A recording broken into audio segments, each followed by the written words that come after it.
こんにちは、東京ベジライフです。今日は思わずワオと言ってしまうごちそうサラダ6品を作っていきます。まずはシンプルなのにレストランで出てくるような美味しいサラダをお家で作るコツをご紹介します。葉っぱ類が主役のサラダを作っていきます。ベビーリーフミックスはいろいろな種類の野菜が入っていて見た目が良く食感も柔らかく美味しいですが、お値段がお高めなので普通のレタスでかさ増しします。レタスはひねってちぎると断面が潰れてしまい、包丁で切ると断面がシャープになって食感が悪くなるので、手で一口大に丁寧にちぎっていきます。葉っぱ類をお水に浸します。この時に冷水でもいいですが、40度から50度のぬるま湯を使うと少ししなっと元気がなくなってしまった葉っぱもシャキッと生き返るので、ぜひお試しください。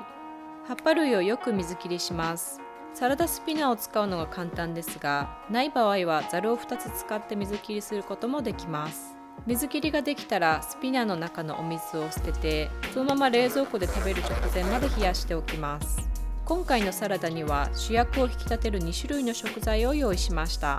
柔らかい葉っぱにクランチーな食感をプラスしてくれるくるみは包丁でざく切りにします。くるみの代わりにアーモンドやカシューなどのナッツやチーズ類を使っても美味しくできます。オレンジは包丁を使ってお尻とてっぺんを切り落とし、皮を丁寧に剥きます。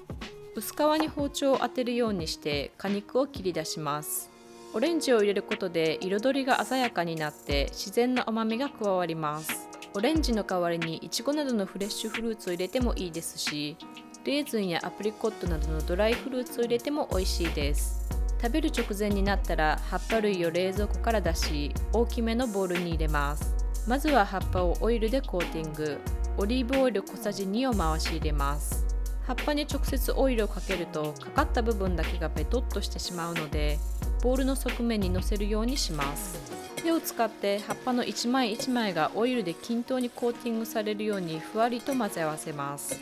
ドレッシングはタレ、ソースではなくお野菜をドレスするもの、まとわすものです。優しくコーティングしていきます。次に塩を2つまみ、なるべく葉っぱに均等にかかるように振りかけ、手でふわりと混ぜ合わせます。塩はサラサラのもの、しっとりしたもの、乾いた粗塩などいろいろな種類があり、海水の塩の他に岩塩もあります。いろいろな塩を試して自分のお気に入りを見つけるのもいいですし、食材に合わせて塩を変えるのも通な使い方ですね。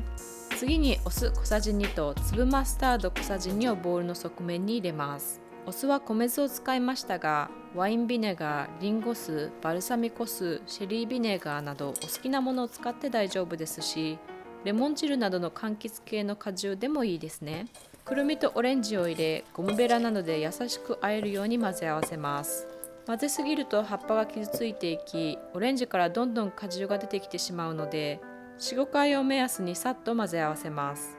レタスをお皿の上にふわりと盛り付け、オレンジを添えたら出来上がりです。次に和食の食卓に欠かせない和風サラダ3品をご紹介します。まずは基本の和風サラダドレッシングから、醤油大さじ1、米酢大さじ1、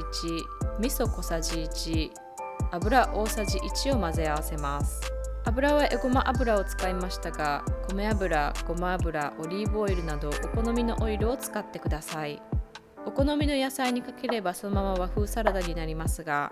今回は豆腐、長芋、わかめをドレッシングで和えて、洗って水切りしたレタスの上にトッピングします。レタスもドレッシングで和えてしまうとしなっとしてしまうので、私はドレッシングで和えたトッピングをレタスに絡めながら食べるのが好きです。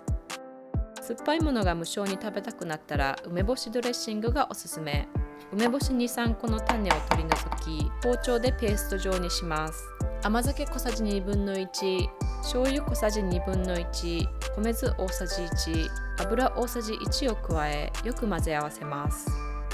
千切りにした大根をドレッシングと和えます。大根は細い千切りにすればよく味が使ってマリネのようになりますし、太めの千切りにすれば歯ごたえのあるサラダになります。あとはお好みの葉っぱの上に乗せます。レタスでもいいですし、水菜もよく合いますが、今回は豆苗を使ってタンパク質も取れるサラダにしました。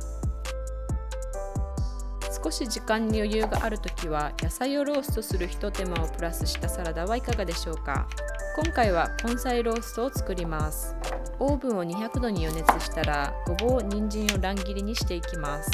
レンコンが冷凍庫にあったので電子レンジで解凍し、こちらも適当な大きさに切っていきます。その時にある硬いお野菜で大丈夫で、じゃがいも、さつまいも、カリフラワー、かぼちゃ、セルリアックなどでも美味しくできます。お野菜に米油と塩少々を振りかけ、手でよくコーティングし、200度のオーブンで20分から25分ローストします。オーブンの代わりに無水調理鍋を使ってローストしても大丈夫です。醤油麹大さじ1、練りごま大さじ1、すりごま小さじ1、米酢大さじ1、米油大さじ1を合わせてよく混ぜ合わせます。ローストしたお野菜をドレッシングで和えます。このままでも美味しいのですが、葉物のお野菜、春菊を足してサラダにしていきます。柔らかい葉っぱ部分は適当な大きさに切り、硬い茎は細切りにしたら根菜と和えます。春菊はレタスなどに比べて固めでしっかりとしたお野菜なので、ドレッシングでしっかりと和えてあげます。火を通していただくことが多い春菊ですが、ごまのしっかりとした味付けのドレッシングと合わせると特有の香りが引き立ってとても美味しいサラダになります。私は普段和風サラダで豆腐、豆苗、ごまを加えたように、サラダを食べながらもタンパク質を確保できる食材を加えるようにしています。タンパク質の確保に便利なのはお豆で、私はこういった缶詰や乾燥のお豆を数種類常備しています。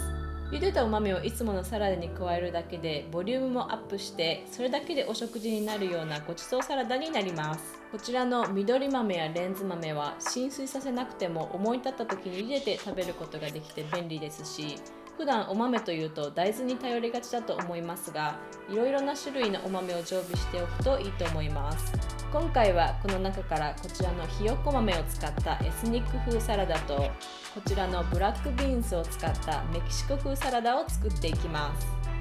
す。シャキシャキしたお野菜にエスニックなスパイスが香る食べ応えのあるサラダです。きゅうりとセロリをなるべく大きさを揃えて小さな一口大に切っていきます。茹でたひよこ豆1カップと合わせ、レモン半分を絞り入れます。ニンニク半かけをおろし入れ、練りごま小さじ2、クミンパウダー少々、コリアンダーパウダー少々、塩少々、オリーブオイル小さじ2を加え、よく混ぜ合わせます。そのまま食べても美味しいですし、ピタパンなどに挟んで食べるとそれだけでランチになりますね。ワンプレートディッシュのようなボリューム満点サラダです。まずはサルサドレッシングから。トマトは種をスプーンなどで取り除き、さいの目切りにします。みじん切りにした玉ねぎとざっくり切ったパクチーを加えます。ライム半分を絞り入れ、塩少々を加えたらよく混ぜ合わせます。より本場の味に近づけたい場合はハラペーニョなどの唐辛子をここで加えます。炊いたもち麦1カップと茹でたブラックビーンズ4分の3カップを合わせ、ニンニク半かけをおろし入れます。塩少々とオリーブオイル大さじ1を加え、よく混ぜ合わせます。サルサドレッシング、もち麦ブラックビーンズを少し置いて味をなじませます。洗ったレタスをさいの目に切り、ざるなどを使ってよく水切りします。レタスの上にもち麦ブラックビーンズとサルサドレッシングをトッピングし、スライスしたアボカドを添えれば出来上がりです。そのままでもワンプレートディッシュですが、トルティーヤで包んでメキシカンラップにするのもおすすめです。ここまで見てくださってありがとうございます。今日は思わずワオと言ってしまうごちそうサラダ6品をご紹介しました。サラダはつまらない、飽きやすいというイメージがありますが、少しの工夫、少しの手間でレストランで出てくるような美味しいサラダを作ることができますので、ぜひお試しいただければと思います。こういったビーガンクッキング、エコな生活、ヨガといったトピックで毎週水曜日と土曜日に動画をアップしていますので、チャンネル登録がまだという方はぜひお願いします。インスタグラムの方ではその日に作ったもの、食べたもの、スタジオの様子などをお伝えしていますので、そちらもぜひフォローいただければと思います。それでは See you next time!